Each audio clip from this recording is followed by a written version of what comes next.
चलिए जाना जाए हिंदी भाषा के विभिन्न रूप कौन कौन से हैं। पहला जो है मातृभाषा। मातृ प्लस भाषा अर्थात माँ द्वारा प्राप्त भाषा, वह भाषा जिसे बालक सबसे पहले अपनी माँ अथवा परिवार माध्यम से सीखता है उसे मातृभाषा कहते हैं। यदि माँ मलयालम बोलती है तो बालक की मातृभाषा मलयालम होगी। दूसरी है राष्ट्रभाषा। राष्ट्र प्लस भाषा अर्थात राष्ट्र की भाषा, वह भाषा जिसका प्रयोग एक देश के अधिकांश निवासियों द्वारा किया जाता है वह राष्ट्रभाषा कहलाती है। भारत में हिंदी का प्रयोग लगभग 70% निवासियों द्वारा किसी न किसी रूप में किया जाता है, अतः हिंदी हमारी राष्ट्रभाषा है। तीसरी है राजभाषा। राज प्लस भाषा अर्थात राजकाज की भाषा, वह भाषा जिसका प्रयोग देश के कार्यालयों में काम काज के लिए किया जाता है राजभाषा कहलाती है।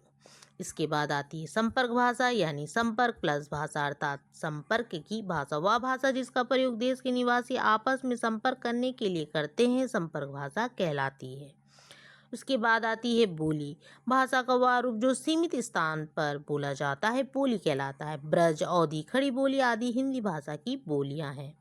इसके बाद आती है उपभाषा। एक भाषा के अंतर्गत कई उपभाषाएं होती है। उपभाषा का क्षेत्र बोली से बड़ा किंतु भाषा से छोटा होता है। हिंदी में ऐसी अनेक बोलियां हैं जो उपभाषा के अंतर्गत आती, ये अनेक प्रकार से, जैसे कि पूर्वी हिंदी में होती है अवधी, बघेली, छत्तीसगढ़ी।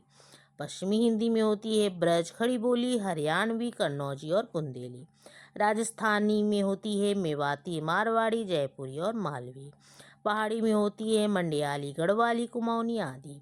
मगधी में होती है अंगिका, भोजपुरी, मैथिली, मगही आदि। जानकारी अच्छी लगी तो सब्सक्राइब करना ना भूलें। धन्यवाद।